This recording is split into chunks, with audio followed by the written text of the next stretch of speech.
Actualidad Radio. La información nunca sonó tan bien. Abogado, quisiera preguntarle, porque estamos ante un caso donde uno pensaría que esconder documentos en bolsas para quemar es cosa de dictaduras desesperadas, pero tristemente está ocurriendo aquí en los Estados Unidos. Kash Patel ayer descubrió miles de documentos que precisamente lo que estaban tratando de hacer era desaparecer una verdad que no era un error del sistema, sino que era un auténtico complot. Bueno, desaparecer records. Los records se mantienen en los Estados Unidos por diferentes razones y hay leyes que establecen esos records, cómo se tienen que mantener, por cuánto tiempo se tienen que mantener, quién los tiene que custodiar, bajo qué circunstancias se pueden revelar y cómo responden esos documentos, el acceso a esos documentos, la redacción de esos documentos en diferentes situaciones gobernado por la ley federal. Entonces, el que existan documentos que se hayan tratado de esconder de por sí constituye un crimen porque podrían ser violaciones con respecto al mal manejo de esos documentos y vimos que la administración anterior aparentemente le había puesto mucho peso a esa situación cuando establecieron el caso de los documentos con el presidente Donald Trump, a pesar de que otros presidentes y otras personas también habían sido relacionados con ese mismo tipo de conducta sin que haya existido ninguna consecuencia. Eso es lo que marca realmente cómo la justicia fue interpretada por la administración anterior a la del presidente Donald Trump. Pero de todas formas, el hecho de que esos documentos no hayan salido a la luz pública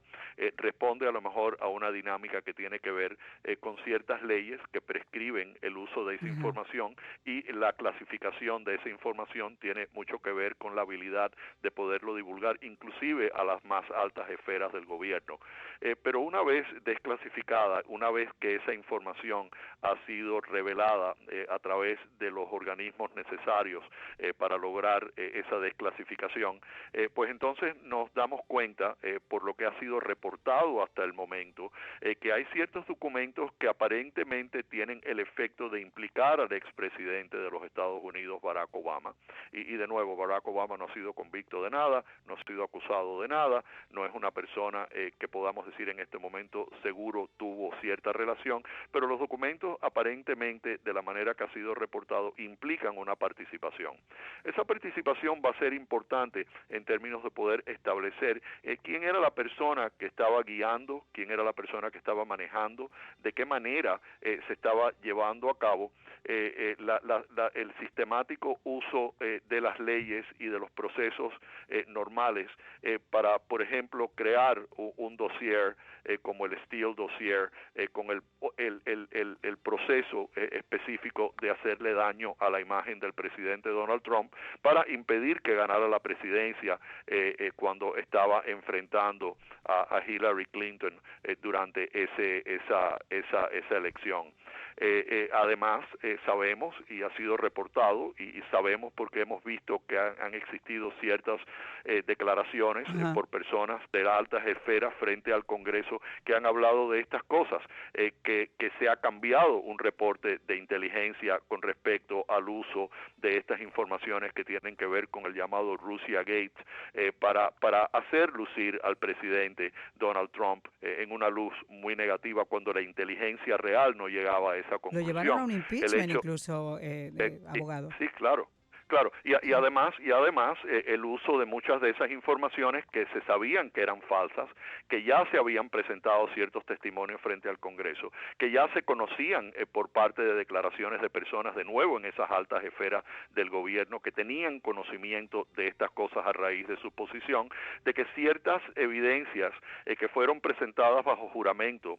por el FBI, liderado en ese momento por el señor James Comey, para lograr que los cortes aprobaran órdenes de intercepción en la corte FISA, la corte de inteligencia, para lograr que se pudieran escuchar conversaciones en el entorno de las personas que estaban con el presidente Trump en ese momento, habían sido falsas, que se le presentó información falsa en esos affidavits a la corte FISA. Eso ha sido determinado ya de una forma categórica en 2 o 3 de las aplicaciones informaciones se ha determinado que esas informaciones eran falsas. Inclusive hemos escuchado o excusas o ciertas aceptaciones de que eso no se manejó de una forma apropiada. Entonces, primeramente es un crimen cuando tú como oficial del gobierno, Exacto. y más en una posición como una persona como el señor Comey, el líder de una de las agencias más prestigiosas e importantes de los Estados Unidos como es el FBI, que tú por motivos políticos, para seguir una pauta ya diseñada para hacerle daño a un individuo, utilices información falsa para lograr interceptar llamadas telefónicas que podrían ayudarte a ti a seguir con ese tipo de conspiración. Exacto. Por un motivo político. Y todas esas cosas a raíz de lo que ha revelado Tulsi Gabbard, a pesar de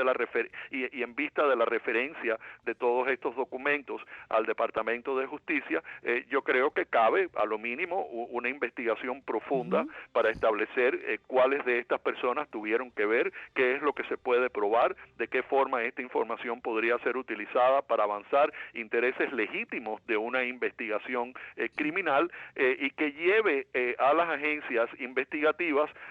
la evidencia los lleve hasta el momento en el cual se pueda tomar esta decisión. No puede quedar eso impune, porque eso sí de verdad es un desgaste de las instituciones importantes de los Estados Unidos que sostiene la democracia. El pueblo confía en estas instituciones, el pueblo confía que el liderazgo de estas instituciones van a actuar de una forma legal, sin compromisos políticos, y simplemente esa es la confianza que tiene el pueblo en nuestra democracia, está basada en las acciones de nuestros líderes, y nuestros líderes en esta administración pasada, desafortunadamente, por su odio contra el presidente Donald Trump, por sus razones políticas de hacerle daño al presidente, de poderse mantener en el poder, de poder lograr una supremacía en términos del gobierno de este país, no obstante el derecho del pueblo de elegir personas basado en información legal, el manejo de la prensa, la forma en que se dieron estas informaciones a conocer con el propósito específico de hacerle daño al presidente,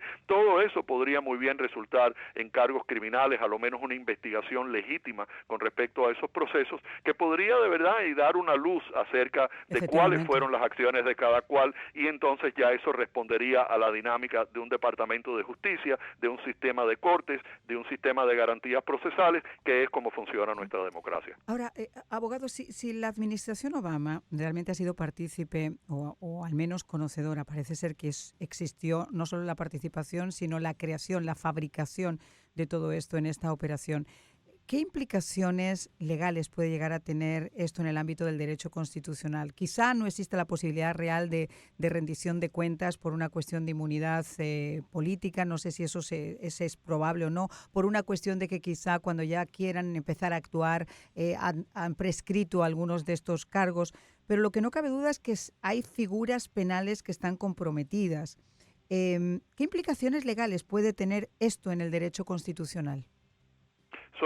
Son implicaciones enormes y fundamentales también al ejercicio de un sistema de justicia en los Estados Unidos que responda a esas garantías y a esas protecciones ofrecidas por la Constitución, porque claramente existen las leyes que prescriben que tú no puedas acusar a una persona después de cierto tiempo por diferentes razones: la inhabilidad de conseguir testigos, la imposibilidad de poder llevar una investigación a fondo, etcétera, etcétera, y eso podría ser uno de los temas que podría tenía necesariamente que influir en una decisión potencial del Departamento de Justicia de acusar o no acusar. Pero al final del día, en términos de quiénes son estas personas las que están llevando a cabo estas actividades, yo creo que implica mucho también, porque por ejemplo en el caso de la inmunidad con respecto al expresidente Obama, es claro que la Corte Suprema se pronunció, pero también es claro que nunca se pudo llevar a cabo la implementación de esos parámetros establecidos por la Corte Suprema en el caso de Trump contra los Estados Unidos, porque en uno de los casos traídos por el fiscal especial, la Corte desestimó el caso de los documentos y eso subió en apelación, ese proceso nunca se pudo concluir, y en el caso del 6 de enero simplemente se retiran los cargos por las razones establecidas por el Departamento de Justicia y por la manera en que se llevan las cosas aquí en los Estados Unidos. Pero eso sí puede afectar cualquier encauzamiento, cualquier decisión que la Corte tendría que tomar y que los fiscales tendrían que tomar con respecto a un expresidente, de determinar si en efecto, uno, se prescriben las acciones debido a la expiración de los estatutos de prescripción, o número dos, si basado en el análisis ofrecido por la Corte Suprema, si en efecto el presidente goza de esa inmunidad porque sus acciones fueron acciones en el contexto de los deberes y los poderes establecidos por la Constitución o derivados por actos de Congreso con el presidente de los Estados Unidos. Si esas son acciones oficiales dentro del contexto de las acciones de un presidente, sería interesante ver cómo se define eso en el contexto de las evidencias que se podrían descubrir o las evidencias que podría tener el gobierno si las acciones del expresidente Barack Obama en ordenar y con conocimiento, claramente habría que probarlo, ordenar al FBI, al Departamento de Justicia, que cambiaran ciertos elementos de ese reporte de inteligencia internacional o con respecto a las órdenes que se pidieron bajo ciertas circunstancias, si él tuvo algo que ver con manejar una operación delictiva de malversar esos poderes y de participar en una conspiración criminal que esté fuera de los poderes protegidos por esa decisión de la Corte Suprema. Yo no estoy diciendo en ningún momento que eso sea así, pero simplemente estoy diciendo que el análisis de esa decisión de la Corte Suprema podría aplicarle a la decisión basado de la decisión de la Fiscalía y potencialmente un juez, si se trajeran cargos, de cómo se definiría eso. Pero definitivamente, Marian, es claro que esto tiene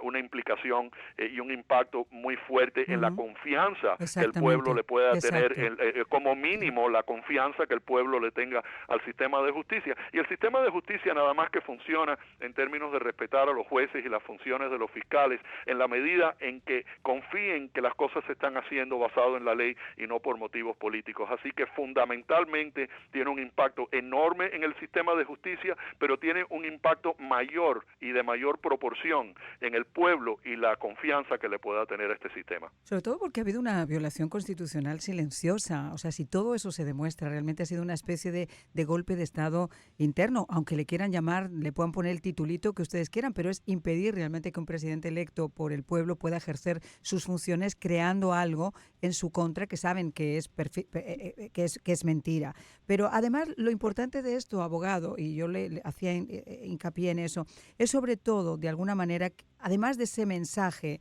que deja ahora, el mensaje para futuras administraciones y para las próximas generaciones. Porque realmente la instrumentalización del aparato de seguridad se puede llegar a repetir si es que no hay consecuencias legales claras. Yo decía que esto, obviamente, el tema, por ejemplo, de esa posible conspiración para ocultar el verdadero estado de salud de Biden, más allá del meme, más allá del chiste, tiene también unas implicaciones importantísimas. Y esas implicaciones, tristemente, las estamos viendo limitadas porque cualquiera de las personas que están prestadas a declarar se están acogiendo a la Quinta Enmienda, que entiendo que es un derecho que tienen. Pero a la misma manera, si esto se demuestra, ese encubrimiento se demuestra que alguien usurpó el poder del presidente de la nación más importante del mundo, que alguien firmó decretos presidenciales, que alguien firmó perdones hasta por si acaso, incluyendo a su propia familia, al señor Fauci, etcétera, etcétera, etcétera. Si no podemos demostrar realmente que fue el presidente y que él ejerció ese privilegio que solo tienen los presidentes, ¿qué acciones legales se podrían tomar frente a esto, abogado? Bueno, ese es un tema muy interesante porque a pesar de que públicamente se sospechó del estado de mente del expresidente Joe Biden, también el pueblo lo vio. O sea, yo no creo que haya que hacerle cuentos a nadie para haber visto ese pobre hombre en las circunstancias que estaba, y sea demócrata o sea quien sea, de verdad que da pena cómo el partido lo utilizó de esa forma, cómo lo tiraron al vacío en ese debate bajo circunstancias donde se sabía que no podía llevar a cabo esa función, y de qué manera escondieron todas esas cosas de la mejor forma que pudieron, porque yo creo que todo el mundo se daba cuenta que lo estaban haciendo. Yo creo que nadie realmente quedó engañado de lo que estaba pasando, simplemente ese deseo de aferrarse al poder de una forma o de otra, después quitarlo y poner a Kamala Harris, eso fue realmente vergonzoso para el país, y de nuevo, además del efecto legal de la malversación del uso de las leyes, etcétera, en términos de la opinión pública y la opinión mundial, yo creo que nos hizo mucho daño. Yo creo que se pone en tela de juicio la manera que manejamos muchas cosas aquí, y eso básicamente yo creo que fue una vergüenza. Pero al final del día la Constitución requiere que el presidente electo sea el que esté en función. Claro. O sea, nosotros no elegimos a un presidente para que después se siente ahí y sean otros 3 o 4 los que accionen la marioneta para hacer lucir lo que se quiera hacer lucir. Entonces, por lo tanto, si hay una investigación, el reto sería demostrar, número uno, que el presidente no era quien estaba en función. No es simplemente decirlo, no es simplemente alegarlo, no es simplemente decir que la gente tome sus propias decisiones, a pesar de que eso es realmente lo que ocurre. Hay que probarlo, porque habría que tomar ciertas acciones importantes, y yo sospecho que eso es lo que se deba estar tratando de hacer, porque si se estaban firmando documentos presidenciales que caen dentro de los deberes y los poderes presidenciales que solamente el presidente de los Estados Unidos puede ejercer, a exclusión de otras personas que pueden estar en la órbita también, eso sería realmente una violación constitucional fundamental, porque no sabemos realmente quién era el presidente. Mucha gente lo dice, mucha gente especula, pero si el presidente no era quien estaba haciendo las funciones, entonces hay un fallo constitucional enorme que impacta directamente la separación de poder, independiente de la percepción del pueblo. Hay que tomar acciones legales para corregir ese problema y para traer a las personas responsables a la justicia, o que se sepa lo que sucedió, para precisamente lo que dice es impedir que estas cosas se vuelvan a repetir. Entonces, una de las cuestiones principales, sin especular sobre otras órdenes ejecutivas que se tomaron rutinariamente ahí, es el tema de los perdones, porque el tema de los perdones es el más claro, porque el tema de los perdones, por lo menos en la opinión pública, de lo que sabemos que ha sido reportado, no sabemos de todo lo demás que pueda existir en términos de una investigación, ahora que la Casa Blanca y los organismos investigativos están bajo el control ejecutivo del presidente Donald Trump, pero claramente hay que saber quién firmó esos perdones, porque por ejemplo, hoy en día con la tecnología cualquiera puede firmar cualquier cosa. Hay que ver exactamente ese AutoPen, cómo se funcionaba, quién tenía los códigos para entrar. Yo no conozco mucho acerca del AutoPen, pero sí sé que es una conveniencia para que el presidente pueda firmar órdenes que él esté dando, sean órdenes de perdonar, sean órdenes, etcétera. Sabemos que él había dicho que no iba a perdonar a su hijo, sabía que había dicho que no iba a perdonar a la familia, que él estaba respaldado totalmente por la ley, que quería que se hiciera justicia. Y si eso fue bla, bla, bla, o simplemente era lo que él quería, la manifestación final es que se firmaron esos perdones a través del AutoPen. Y además, si fue, fíjese, le voy a poner otro ejemplo, si finalmente, como se ha mencionado, porque además hay fotografías, la vimos a la propia Jill Biden, a la esposa, al frente de una reunión de gabinete. O sea, si personas como Ron Klain, como Jill Biden, o incluso el propio Hunter Biden, que también le vimos sentado, o sea, es que esto es el colmo de los colmos, esos altos funcionarios de inteligencia que también podrían estar, hubieran influido directamente en esas decisiones firmadas, nadie sabe por qué, porque además el presidente Trump, y es un ejemplo de ahora, firma esos documentos, lo hace en el despacho Oval y muestra los documentos para que la gente vea que se acaban de firmar. Los documentos que firmó Biden en el último, nadie sabe exactamente en qué momento los firmó, quién los firmó y de qué forma se firmaron. Pero si estas personas a las que yo menciono hubieran estado realmente implicadas, ¿qué límite marca la Constitución para estas figuras? ¿Es legal realmente gobernar sin un mandato de ratificación? Es decir, ¿esta gente puede haber usurpado el poder de la forma que lo han hecho? Usurpar el poder tomando las decisiones finales y ejecutando documentos, absolutamente no. Claramente los presidentes, y todos los presidentes en la historia, se rodean de personas que influyen en esas decisiones. Y no hay ningún problema con que Jill Biden haya influido, o que el otro haya influido, o que haya consultado con alguna persona de su confianza que esté dentro del ámbito de sus asesores. Para eso son los asesores, y todos los asesores influyen. Ahora, la decisión final de gobernar, la decisión final de indultar, la posición final de decretar por motivo de órdenes ejecutivas, le pertenece exclusivamente al presidente de los Estados Unidos bajo la Constitución que establece el poder ejecutivo en el presidente. Claramente el presidente es quien tiene que tomar estas decisiones, y habría que ver, porque uno de los problemas que yo veo aquí es que hay una indicia muy fuerte de que fueron otras personas las que tomaron las decisiones finales. Hablas acerca de esa junta donde Jill Biden estaba presidiendo. ¿Qué hace Jill Biden presidiendo sobre una junta que es presidencial? Estamos viendo que el propio presidente Biden, como dije anteriormente, había dicho que no iba a perdonar, que quería que se hiciera justicia, etcétera, etcétera,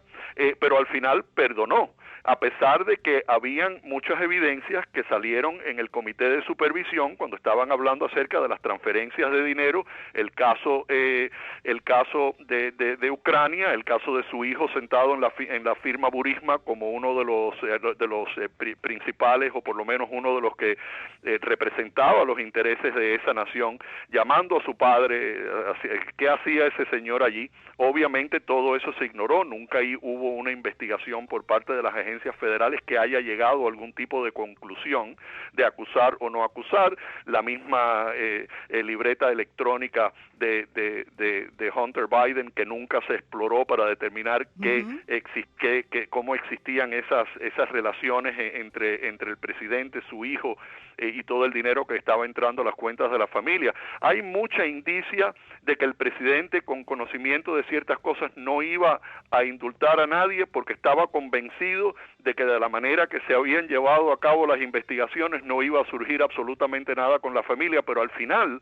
sí los perdona. Claro. Sin más respuesta y sin absolutamente nada. Para mí eso demuestra que siempre hubo esa preocupación, que tal vez el presidente no quiso hablar acerca de esos indultos en ese momento para no poner en riesgo cualquier otra función presidencial o la elección, y al final del día lo que ocurrió es que llegó el presidente Trump de nuevo a ser electo por el pueblo. Ahora están saliendo todas esas cosas y tiene que haber una investigación minuciosa donde se tomen en cuenta todos estos elementos, a ver quién perdonó a quién. Porque podría ser que se acuse ciertas personas y que esas personas, en el proceso de esas acusaciones en la corte, utilicen como defensa que fueron perdonados, y ahí potencialmente es donde entraría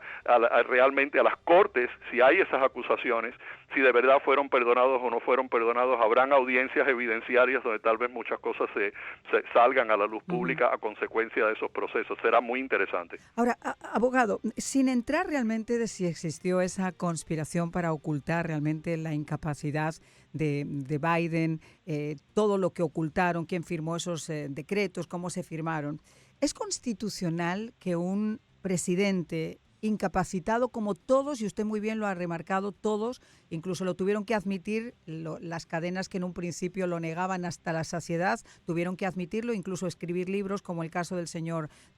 Tupper? ¿Es constitucional que un presidente incapacitado pueda seguir firmando decretos, órdenes ejecutivas, decisiones de política exterior sin que se haya activado la enmienda 25? No, yo creo que no lo es, pero ese es precisamente el problema. Nunca se activó la enmienda 25 y por lo tanto no se puede ahora establecer de una forma legal todo eso. Porque debía de haber sido sujeto a ese análisis de la enmienda 25. Pero al final no es realmente determinar el hecho de que estaba incapacitado, sino buscar las acciones que se llevaron a cabo bajo esa incapacidad para anular esas acciones, porque ese análisis todavía es válido. En el caso, por ejemplo, de sacar a Cuba de la lista de países patrocinadores del terrorismo, la cantidad de perdones y decretos que sacó en los últimos minutos que nadie, o sea, yo creo que no hay nadie sobre la faz de la tierra, seamos honestos, que no haya dudado de dónde salió eso y quién lo hizo. Ahora, yo le quiero preguntar también sobre... Bueno, vimos el problema... perdón. No. Vimos el problema que existió entre... Y yo no estoy defendiendo... cuando el presidente Obama estaba en el Comité de Relaciones Exteriores, él quería abrirle la puerta a Cuba, y eso nunca se agendó. y eso fue lo que causó circunstancias que llevaron a cabo, en mi opinión, y tuvieron mucho que ver con las acusaciones del senador Bob Menéndez. Entonces, desde el principio estamos viendo que hay esa pugna, hay ese interés en abrir Cuba, hay un interés en quitarlo de la lista, hay un interés en quitar el embargo, hay licencias que se establecieron durante muchos años a través de diferentes administraciones y mayormente las administraciones demócratas, donde se permitía el comercio con Cuba a través de licencias emitidas por OFAC. Entonces, estamos viendo que eso es lo que quieren, ese es el proceso, y desde el principio eso es lo que quieren, así que el que lo hayan quitado de la lista al final de ese término tiene que haber sido, yo no creo que el presidente Biden podía haber tomado esa decisión, existían personas por encima de él